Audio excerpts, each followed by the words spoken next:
প্রিয়জন যখন কাছে থাকে না তখন দেখবেন মনে দুঃখ উদয় হলে প্রিয়জনের ছবির কাছে গিয়ে কথা বলে। মায়েরা কিছু মনে করবেন না, যেসব মায়েরা স্বামী হারিয়েছেন তারা একবার চিন্তা করুন, যখন মনে খুব দুঃখ হয় সংসারের কোনো কারণে, তখন আশেপাশে কেউ না থাকলে দেখবেন স্বামীর ছবির কাছে গিয়ে কথা বলে, ওগো তুমি যদি আজকে সশরীরে থাকতে তাহলে কি আজ আমার এই দশা দেখতে হতো। তাই দুঃখ যখন আসে তখন প্রিয়জনের ছবির কাছে দুঃখ প্রকাশ করে। রাধারানীর কাছে তো ছবি আগে থেকে রাখা নেই, তাই নিজে হাতে শ্রীকৃষ্ণের ছবি আঁকছেন আর সেই ছবির কাছে দুঃখ নিবেদন করছেন রাইধনী। আরে কিবা পদটি হলো কৃষ্ণ কৃষ্ণ বলি কাঁদে বাহু তুলি, বলে বধূ গেল কোথা। এখানে বধূ মানে বন্ধু, বয়ে চন্দ্রবিন্দু ধয় রস্যু, বধূ মানে বন্ধু, আর শুধু ব ধয়ে দীর্ঘ, বধূ মানে স্ত্রীলোক। তাহলে বয়ে চন্দ্রবিন্দু ধয় রস্যু, বধূ মানে বন্ধু। বলে বধূ গেল কোথা, মৃত্তিকায় উপরে মূরতি আঁকিয়া তার শনে কহে কথা। দেখো দেখো রাইধনী আমার কিবা কৃষ্ণ,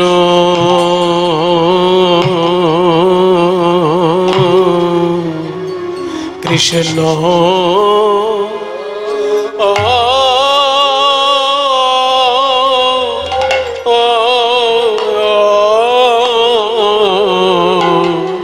কৃষ্ণ বলি, কৃষ্ণ বলি কাঁদে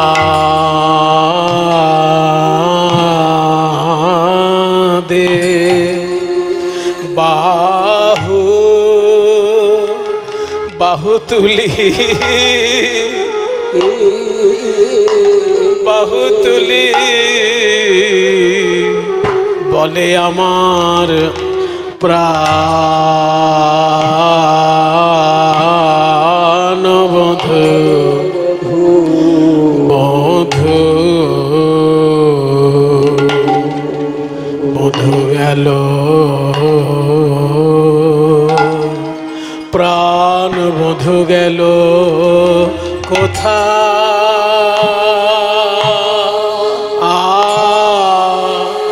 আরে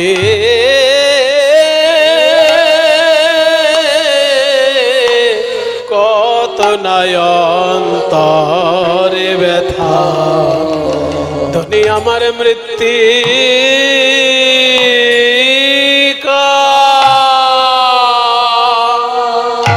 মৃত্তিকা উপরে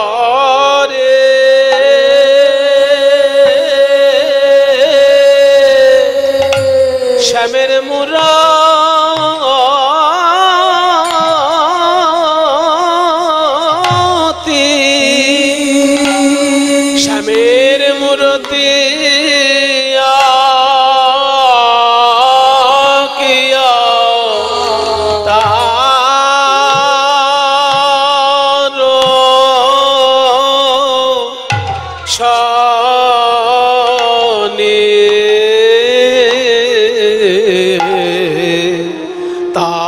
শনে কহে কথা। ধনী আমার কত নয়ন্তরে ব্যথা, কিবা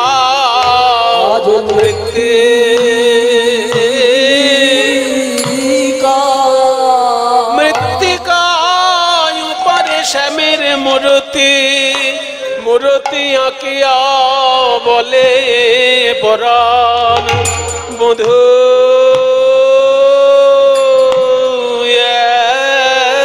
একবার, একবার কথা কহে আমি অনেক দিন তো অনেক দিন তো শুনি নাই হে পরা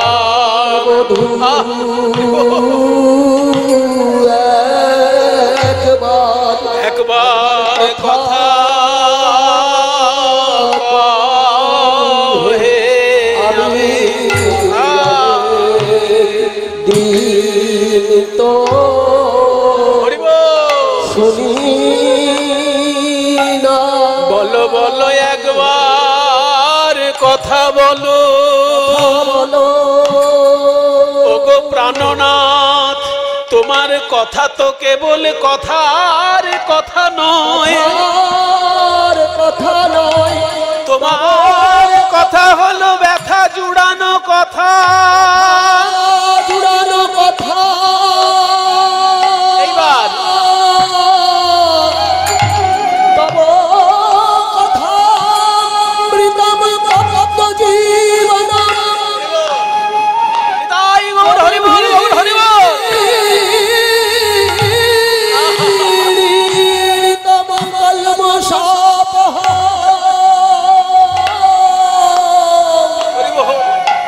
এই যে শ্রবণ মালা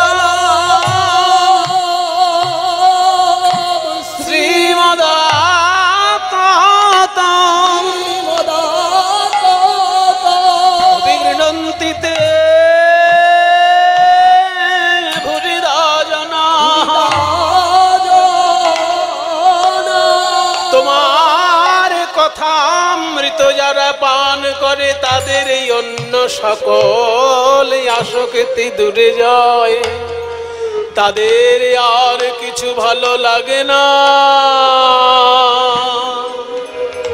কৃষ্ণের মধুর বাণী যেন অমৃতের তরঙ্গিনী, তার প্রবেশ নাহি যে শ্রবণে, কানা করি ছিদ্র সম জানিও সেই শ্রবণ, তার জন্ম হইল অকারণে। কথা বলো বধূ হে, আমি অনেক দিন তো শুনি নাই, না না শুনি নাই পরাণ বধূ। একবার কথা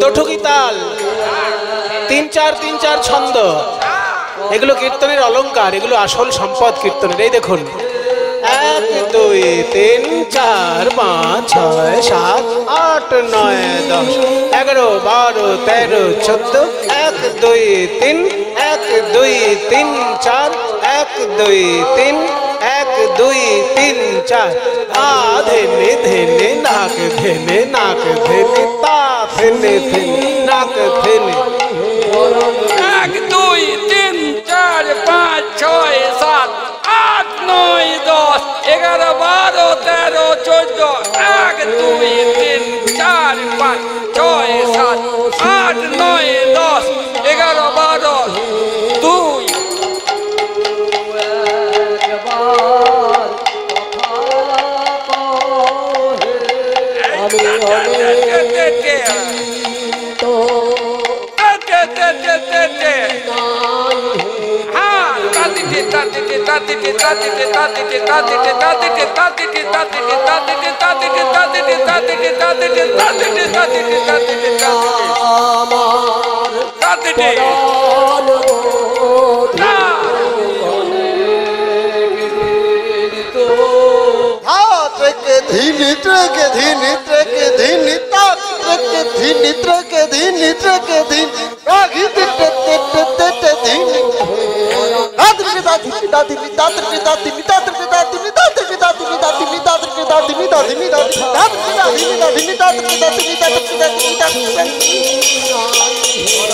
ঝা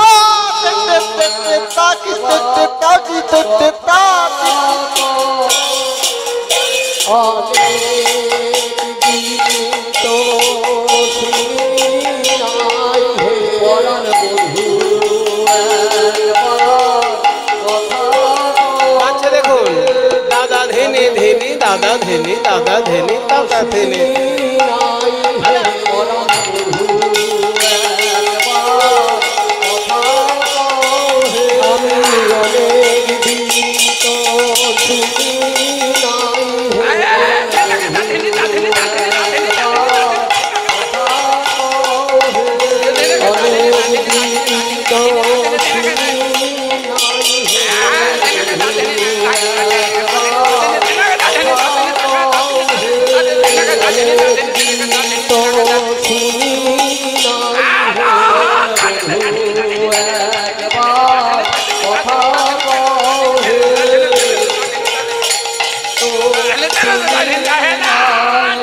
হে ওহে আমার সোনার বধূ, পরাণ বধূ নিতাই গৌর হরি বল।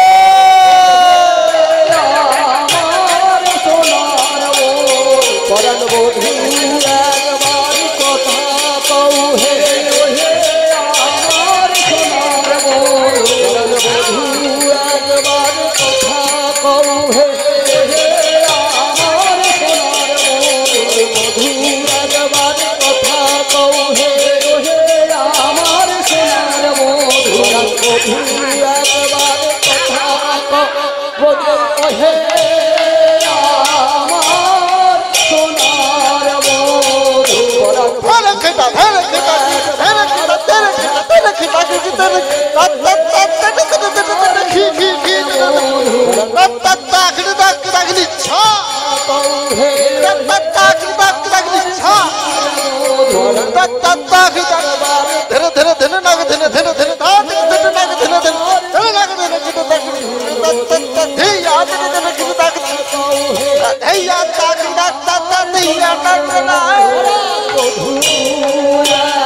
পরাণ নিতাই গৌর হরি বল।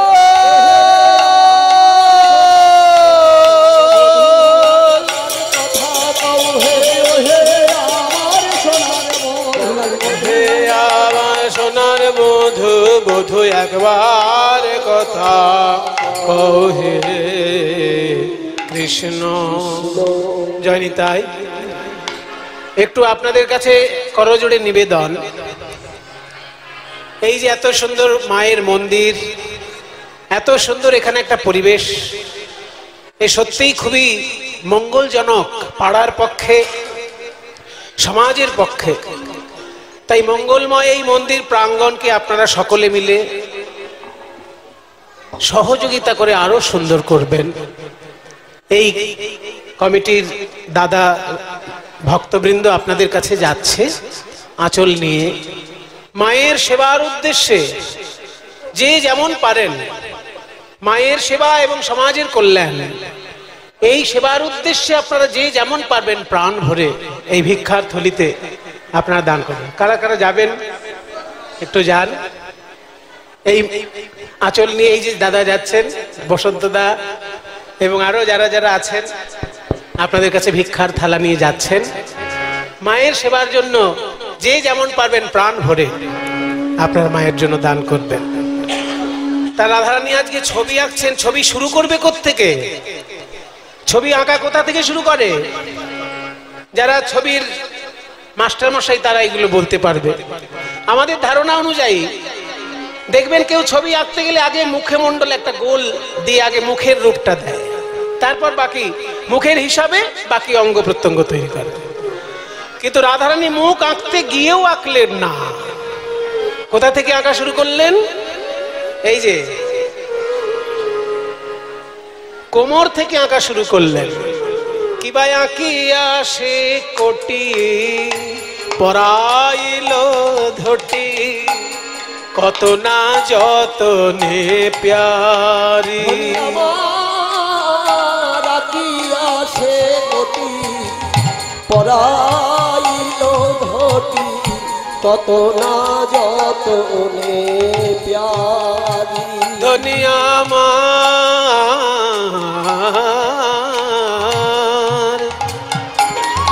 ধনী আমার,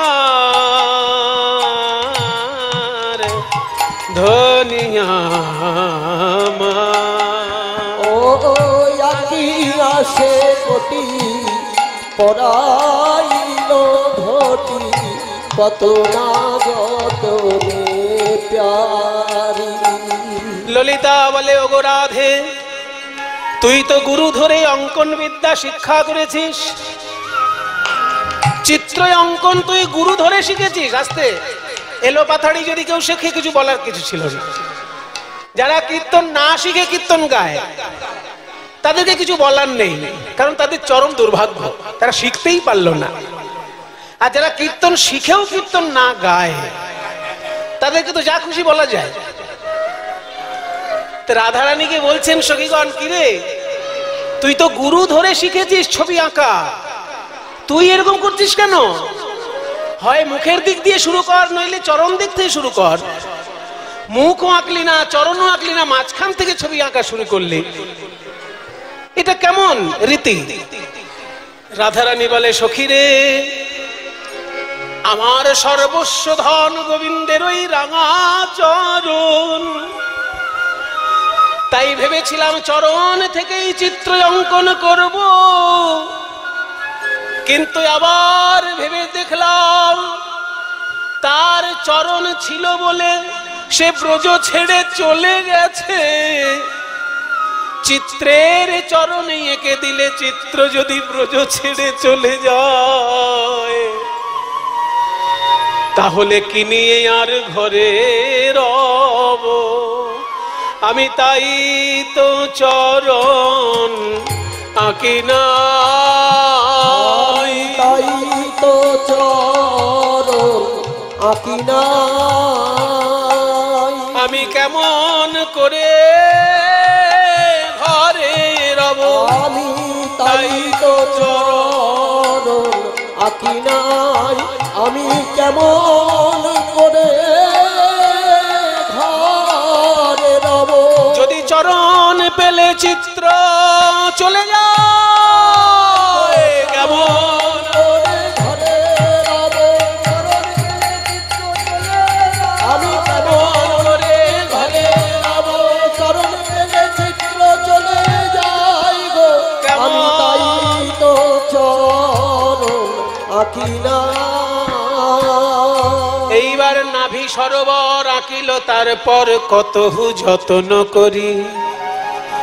যেই নাভি অঙ্কন করেছে কোমরের পর, সখীরা বুঝে গেল ছবিটা উপরের দিকেই যাবে, কারণ কোমরের পর যদি হাঁটু আঁকতো তাহলে জানতে হবে নিচের দিকে যাচ্ছিল, কিন্তু যেহেতু কোমরের পর নাভি অঙ্কন করেছে তাহলে ছবিটা আবার উপরের দিকে যাচ্ছে। তারপর আর কি আঁকলেন? বাহু দুটি আঁকি ছলো ছলো আঁকি, মুরলি দিল সে করে। বাহু দুটি আঁকি ছলো ছলো আঁখি, মুরলি দিল সে করে। বলে একবার তেমন করে বাঁশি বাজাও, একবার তেমন করে বাঁশি বাজাও। তুমি আর দেখা দাও বা না দাও, তেমন করে বাঁশি বাজাও।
কম্বু কণ্ঠ কিবা অপরূপ শোভা বদন আঁকিল পরে। কম্বু কণ্ঠ, কম্বু মানে কি গো? বাচ্চাদেরকে আবার জিজ্ঞেস করি, বাচ্চাগুলো ভাবছে সাংঘাতিক অপরাধ করেছি আজকে কীর্তন শুনতে, শুধু আমাদেরকে নিয়ে পড়লো কেন রে বাবা? ওদেরকে নিয়ে পড়ার কারণ হচ্ছে ওরাই তো ভবিষ্যতে আমাদের সমাজের মেরুদণ্ড নাকি। এবার বাঙালির ছেলে হয়ে যদি বাংলাটা না জানে, সে তো বাঙালি জাতির লজ্জা। সেই জন্য ছোটদেরকে আমি একটু বেশি করে পাকড়াও করছি। আচ্ছা, কম্বু মানে কি? কম্বু, কম্বু মানে হলো শঙ্খ। এই যে মায়েরা যখন সন্ধ্যাবেলায় শঙ্খ বাজায় না, শাঁখ, ওটাকে বলে কম্বু। শাঁখের মুখের দিক থেকে দেখবেন গোল গোল ভাঁজ ভাঁজ দাগ আছে। ওই গোল গোল ভাঁজ ভাঁজ দাগ তেমনি গোবিন্দের গলায় আছে। ওই শঙ্খের মুখের দিক থেকে যেমন ভাঁজ ভাঁজ গোল গোল দাগ, ওই রকম গোবিন্দের গলাতেও গোল গোল দাগ। সেই জন্য শঙ্খর সঙ্গে তুলনা। কম্বু কণ্ঠ কিবা অপরূপ শোভা বদন আঁকিল পরে। সবার শেষে বদন অঙ্কন করেছে।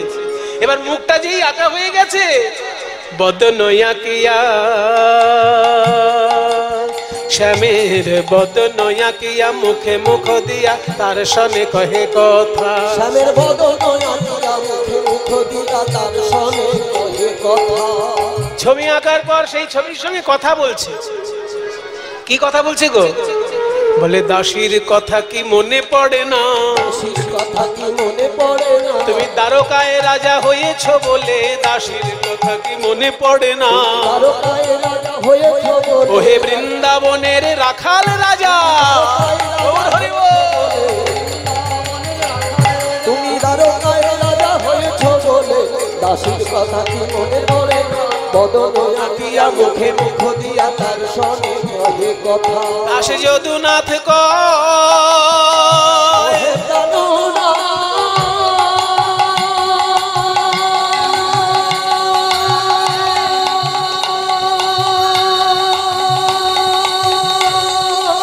গুরদাদি গুরদাদি গুরদাদি গুরদা, একবার এসে দেখে যা,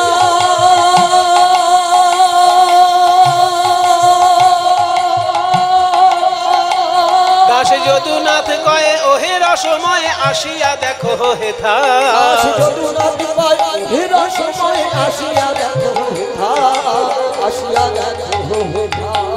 একবার এসে দেখে যাও হে, একবার এসে দেখে যাও তোমার প্রেমময়ীর কি যে দশা, একবার এসে দেখে যাও হে। প্রেমময়ীর কি যে দশা বলতে হিয়া ফেটে যাও, তোমার প্রেমময়ীর কি যে দশা, একবার ওই যদুনাথ কয় হে রসময় আসিয়া দেখো হেথা, আসিয়া দেখো। রাধারানী প্রাণ গোবিন্দের চিত্র অঙ্কন করে সেই চিত্রের কাছে মনের দুঃখ নিবেদন করছেন। এদিকে নারদ মুনি, নারদ যার গতিপথ কেউ রোধ করতে পারবে না, কিংবা যার সিদ্ধান্ত কেউ রদ করতে পারবে না। যদিও অন্যরকম অর্থ আছে। নারদ, নার শব্দের অর্থ জল, দ মানে দান করা, যে জল দান করে। নারদ শব্দের আসল অর্থ হচ্ছে মেঘ। নারদ, নার মানে জল, কিন্তু আমরা একটু ঘুরিয়েও তো মানে ধরতে পারি। না রদ, যেটা একবার বলে ফেলেছে আর সেটা রদ হবে না। সেই নারদ মুনি মনে মনে চিন্তা করছে, ধুর মশাই, সত্য ত্রেতা আর এটা কি যুগ? দাপর।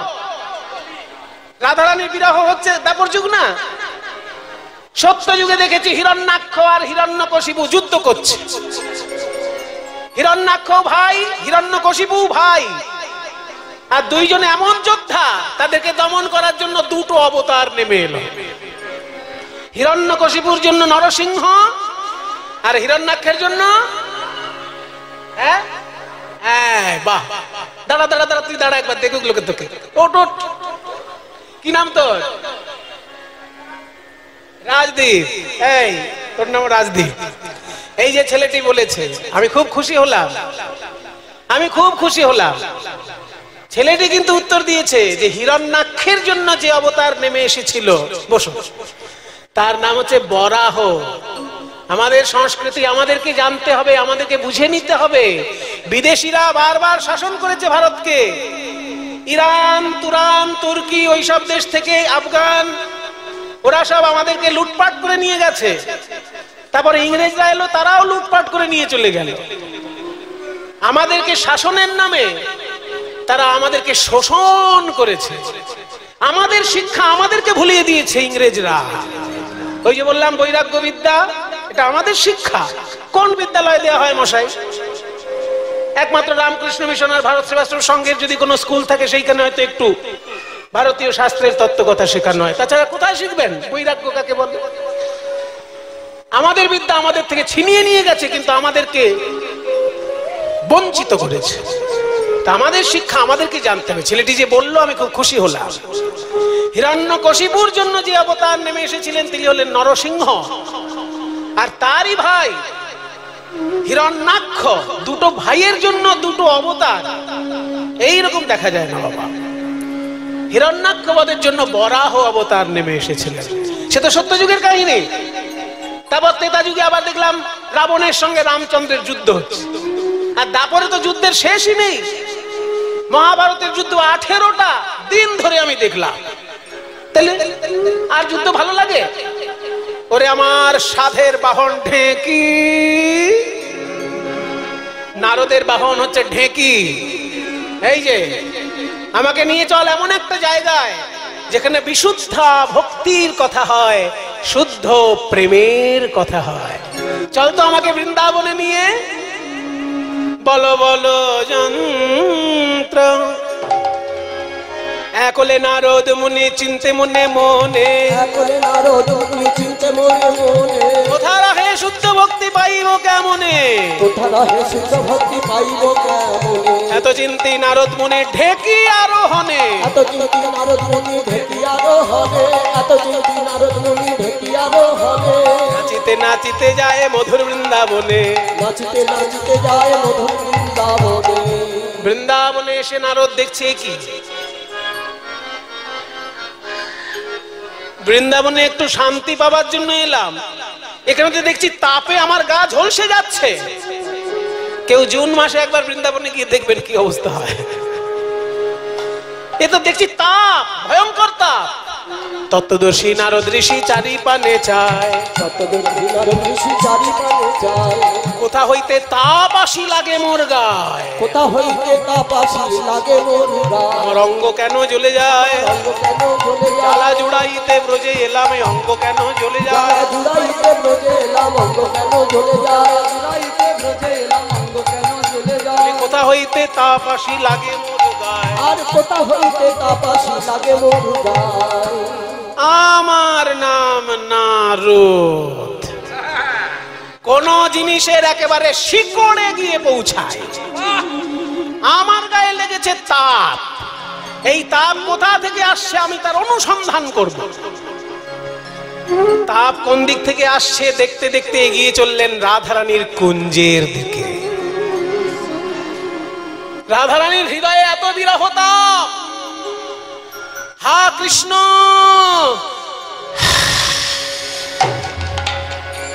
কৃষ্ণ বলে যখন একটা দীর্ঘ শ্বাস ফেলছেন, দপ করে আগুন জ্বলে যাচ্ছে,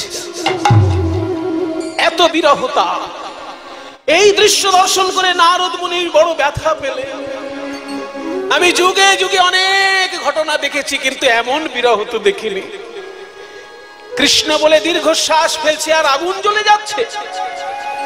আমার প্রাণ যখন কেঁদে উঠেছে রাধার বিরহ দর্শন করে, এই বিরহের আমি মিলন ঘটাবই।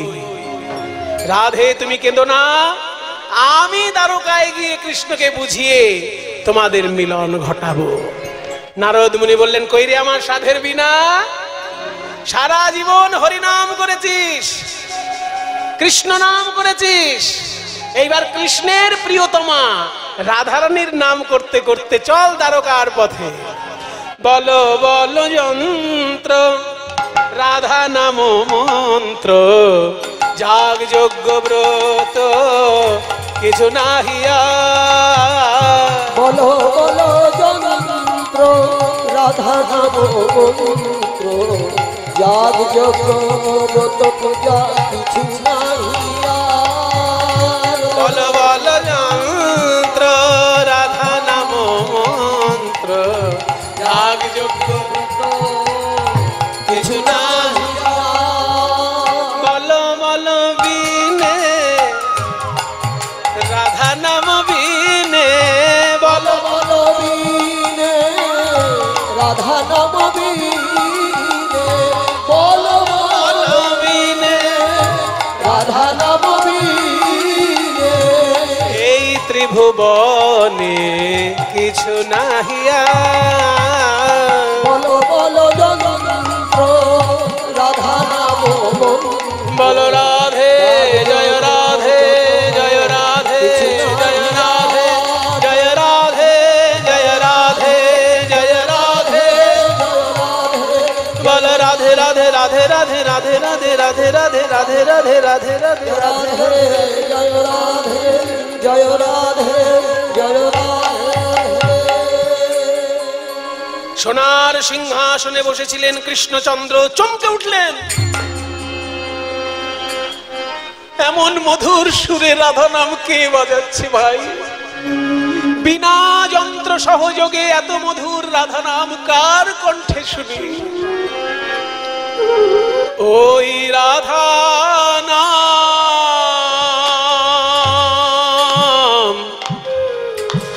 রাধা নাম,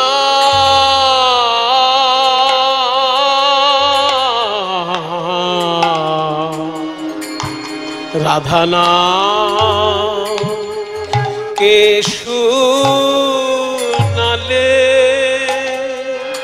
শুনালে গো।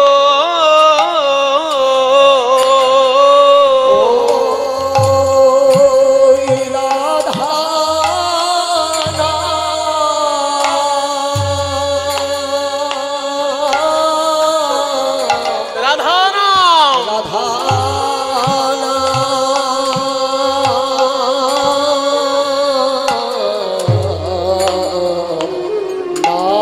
কে শুনালে শুনালে গো। রাধা নাম শুনাইয়া মোর মন মোর মন প্রাণ জুড়াইলে।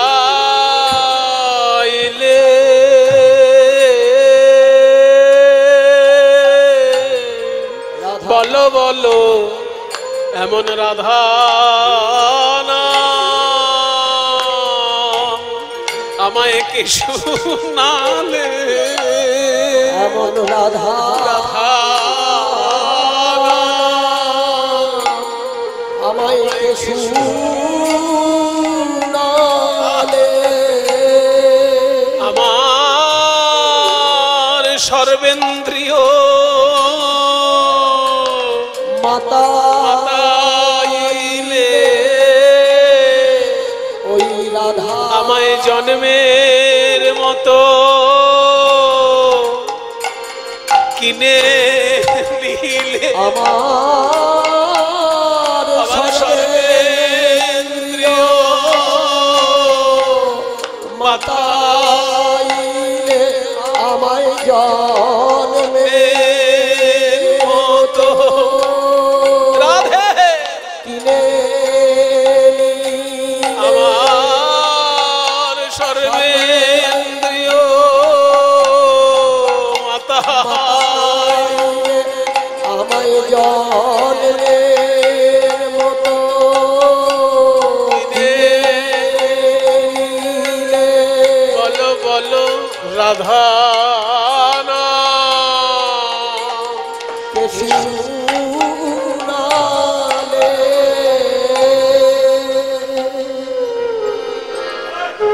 সবাই বলো দ্বারকাধিপতি রাজাধিরাজ কৃষ্ণচন্দ্র মহারাজ কি। শ্রীকৃষ্ণ কৃষ্ণচন্দ্র মহারাজ কি, শ্রী কৃষ্ণচন্দ্র মহারাজ কি।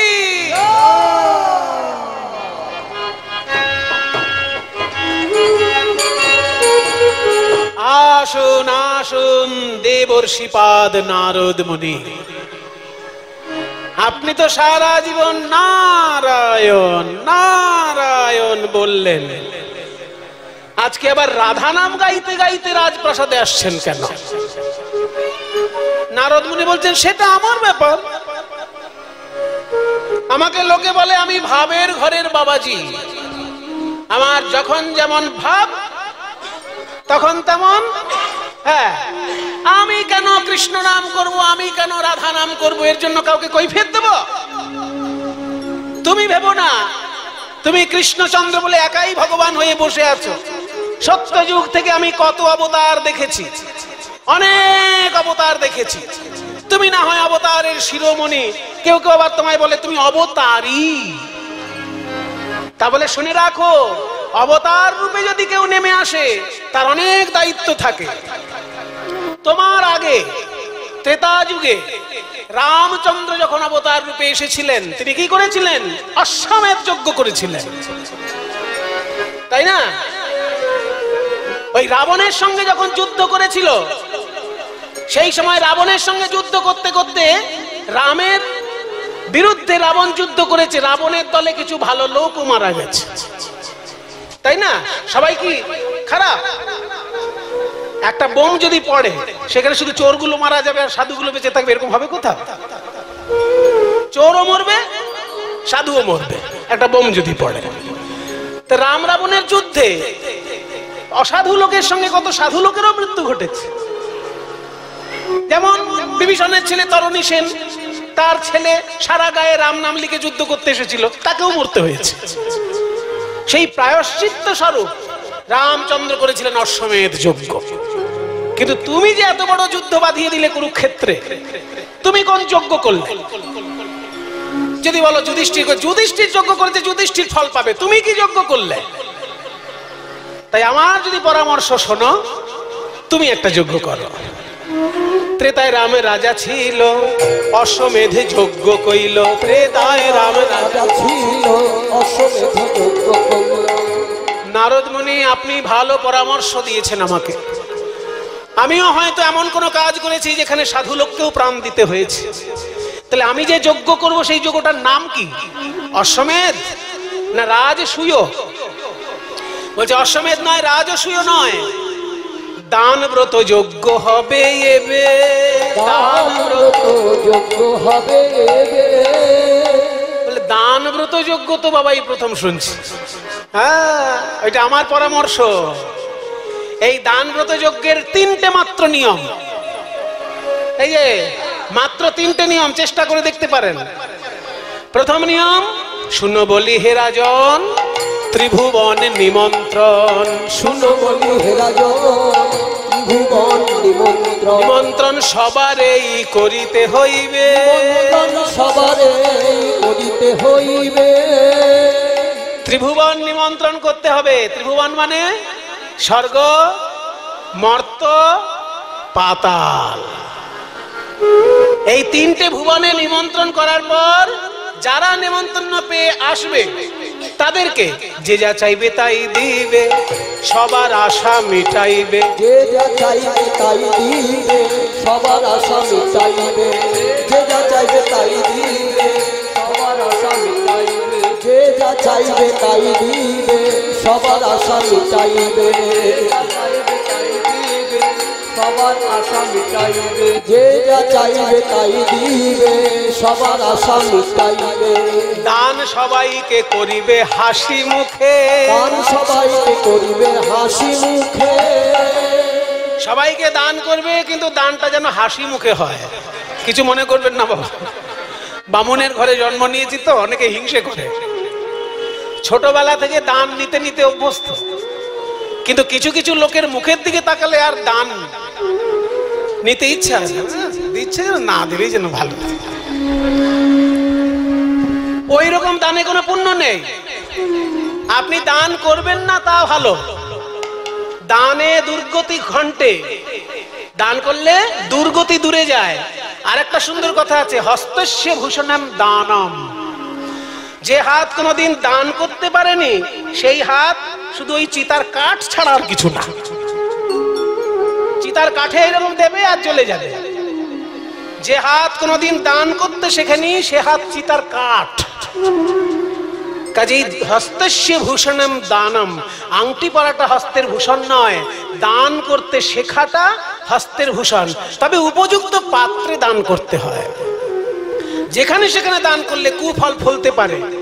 একজন সারাদিন ধরে মঙ্গল চিন্তা করছে, আপনি তাকে দান করলে ভালো হবে, কিন্তু সারাদিন ধরে একজন মদ গিলছে আর তাকে যদি দান করেন, সে তো পরের দিন আবার সারাদিন ডবল মদ গিলবে। যে লোকটা সারাদিন মঙ্গল চিন্তা করে গীতা পাঠ করছে বা চণ্ডী পাঠ করছে, মঙ্গল চিন্তা করে, তাকে আপনি দান করলেন, সে আর একটা গীতা পড়বে বা আর একটা চণ্ডী পড়বে। কিন্তু যে মদ কিনছে তাকে দান করলে সে আর একটা বোতল কিনে আনবে। সেই জন্য উপযুক্ত পাত্রে দান করতে হয়। দান যখন করবেন মুখে যেন হাসি থাকে। দান সবাইকে করিবে হাসি মুখে, দান সবাইকে করিবে হাসি মুখে। তাহলে প্রথম নিয়ম হলো স্বর্গ মর্ত্য পাতাল নিমন্ত্রণ। দ্বিতীয় নিয়ম হলো সকলকে দান এবং হাসি মুখে দান, প্রোভাইডেড, মুখে যেন হাসি থাকে। 3 নম্বর নিয়ম হচ্ছে যে দান করার পর আরেকটা কাজ আছে, সর্বশেষে দান দিয়া ভিক্ষার ঝুলি স্কন্ধে লইয়া। সর্বশেষে দান দিয়া ভিক্ষার ঝুলি স্কন্ধে লইয়া। ভিক্ষা করি যাবে মন সুখে, ভিক্ষা করি যাবে মন সুখে। দাঁড়ান দেবর্ষিপাদ, আপনার সব কথা বুঝলাম কিন্তু শেষ কথা বুঝলাম না। আপনি বললেন ত্রিভুবন নিমন্ত্রণ করব, চেষ্টা করব কেউ যাতে বাকি না যায়। আপনি বললেন সকলকে দান করব, মুখে হাসি থাকবে। হাসি তো আমার মুখে লেগেই আছে আজীবন। ও দান করলেও হাসি, দান না করলেও হাসি। কিন্তু শেষ কথাটা যেটা বললেন, দান করার পর তাদের কাছে গিয়ে আবার আঁচল পাতবো, এইটা তো একটা হাস্যকর কথা হলো। মনে করুন এই যে আপনারা মা কালীর জন্য সবাই দান করলেন, থালার উপর যে যেমন পারলেন দান করলেন। এখনই যদি আপনারা কমিটিকে কি বলেন যেটা দিয়েছি সেটা ফেরত দিন, তো কমিটির ভালো লাগবে? বলবে মশাই আপনার মতন লোক যেন জীবনে কীর্তন শুনতে না আসে। তাহলে আমি দান করলাম, আবার আমি তাদের কাছে কি আঁচল পাতবো? লোকে তো আমাকে নিয়ে হাসি ঠাট্টা করবে। শুনুন মহারাজ, আপনি লোকের কাছে চাইবেন, কিন্তু হাস্যকর ভাবে কেন চাইবেন? মনে করুন আপনি রাজা মানুষ, আপনি 1 কোটি টাকা কাউকে দান করলেন। রাজা গজার ব্যাপারই আলাদা। আপনি যদি গুরুদেবকে দক্ষিণা দেন, 100 টাকা দিলেই আপনার বুকের ভিতরটা টিপ টিপ করবে।